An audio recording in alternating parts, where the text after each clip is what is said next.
just reacting to the video I posted this morning, and a few of you answered and have a few questions, which is great. The one I'm going to pick now is from Hannah. Thanks Hannah for answering and asking a question. How do I bring the shots so I can play on the driving range onto the golf course? Great question. I love this stuff. It's not a very simple answer, but I'm going to keep it as simple as possible. You have to practice what you're trying to do under pressure.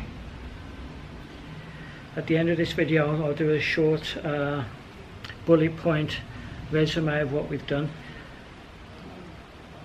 A swing change has certain components and it's never the easiest thing in the world, but what you need to do is practice under pressure to build a bridge from the driving range to the golf course.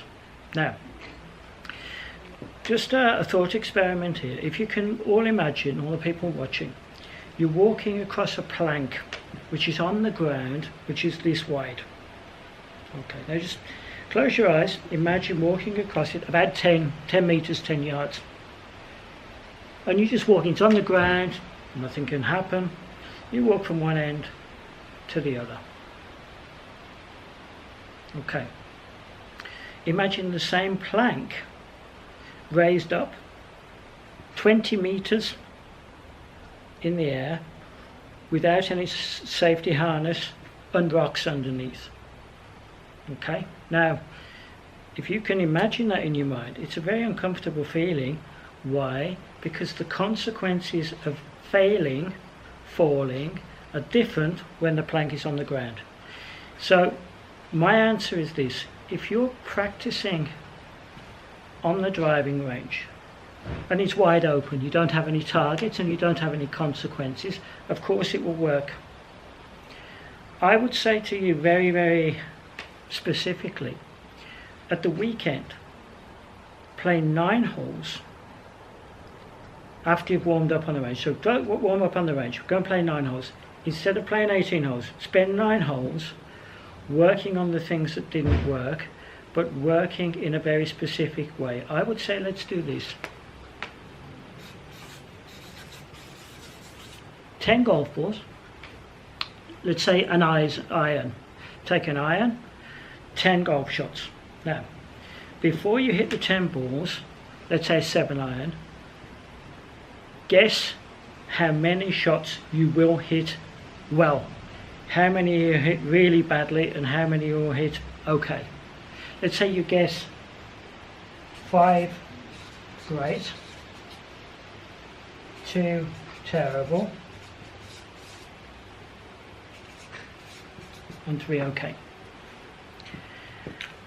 Now, the first time you do this, it's just calibrating how good you are. Have a little break after you've done this. Every shot should be with your pre-shot routine, by the way. We'll do that in another video. If you try and get 5 great, 2 terrible, and 3 okay, if you say that's okay for you, and you do it the first time, you calibrate, and you say, yeah, I had 4 great ones, 3 terrible ones, and 2 okay. Okay? I would say to you, the second time you try it, after you've had a little break, try and go 1 better. Let's say you really want 5 great, 2 terrible, and 3 okay. Before you hit the shots, plan consequences of what you will forfeit or what you will allow yourself as a prize if you actually manage. Let's say you enjoy this could be for anybody now, a coffee in the morning. If you manage to do this and you reach your target, you can have a coffee and a cake in the morning or a coffee and a croissant. You need to decide what you want. If you don't manage to do this, then you have to forfeit and go without your coffee in the morning. Now, what you're doing there, you're building a bridge from practicing to the golf course. And there are some stages to this. I would say for you, anybody with this issue, practice what you're trying to do without any pressure.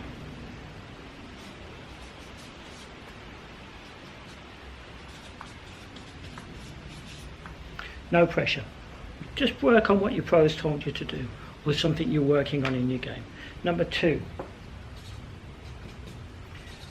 on the range,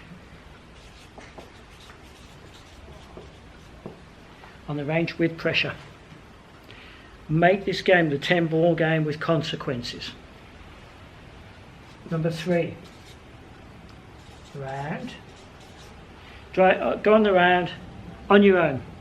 Manage to play on your own and try and integrate what you're trying to work on in your game on your own on the golf course. Takes away some of the pressure.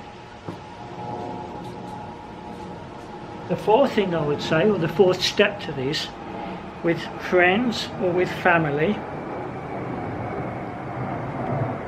practice on the golf course. What I mean by this is integrate the swing change you're making with people you know in a comfortable atmosphere, in a relaxed atmosphere, and tell the person you're playing with, listen, I'm working on my game at the moment, it could be that I don't play well, and that kind of takes the pressure off.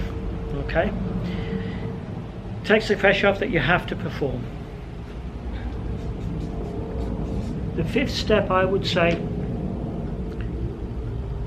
practice for fun with somebody in a tournament environment. I would say play for a beer, play for a wine, play for who cleans the shoes or clubs afterwards, whatever you want. But put a little bit of pressure on yourself to perform better, but still trying to do the thing you want to do.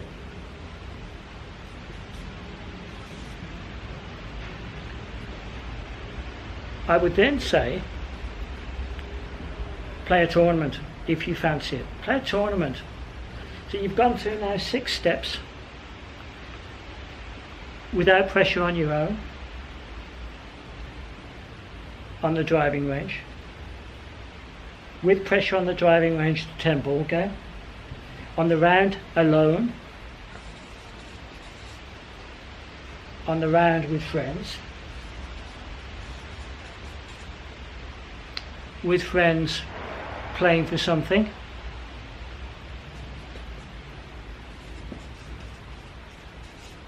number 6, tournament.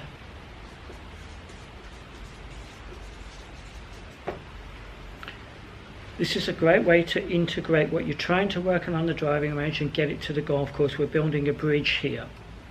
And the other thing I just want to finish up with here, people, please do me a favour. Make a decision on every shot you hit, on every round you play. Am I playing to learn? Am I in the learning phase of my game, or am I in the performance part of my game?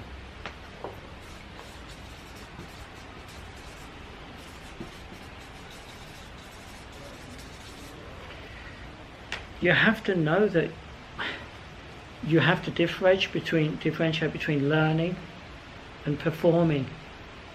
Sometimes you'll have to have the best learning you've ever had while performing badly. And you're performing well and learning nothing. If you're learning something new, you have to be prepared to fail. But make the decision, make the conscious decision to say, right, I'm now going to go out and play 9 holes learning. After the round, notice what you learned, what you're trying to learn. Did I manage to learn it or not? Did I perform well? Doesn't come into the issue. If you want to play a performance round, then learn to perform, aim to perform, and notice whether you performed to your potential or not. So we have the learning phase and we have the performing phase, and you have to learn to differentiate the 2 things. If you're in the learning phase, allow yourself mistakes. If you're in the performance phase, allow your mistakes, self-mistakes as well. Work on them afterwards. but try not to put yourself under pressure if you're learning something new to perform straight away. If you've learned something new, you've only learnt it if you can integrate it into your game. Learning isn't knowledge, learning is living and feeling that thing, making the change you need. Understanding isn't learning, learning is doing, and that's when you get to the performance. And this is something you can't sidestep, you have to go through this process. So that's the answer to Hannah's question. Hope you enjoyed it. Keep the questions coming, they're coming more and more now. Hope you enjoyed this quick video, and speak to you soon. Bye.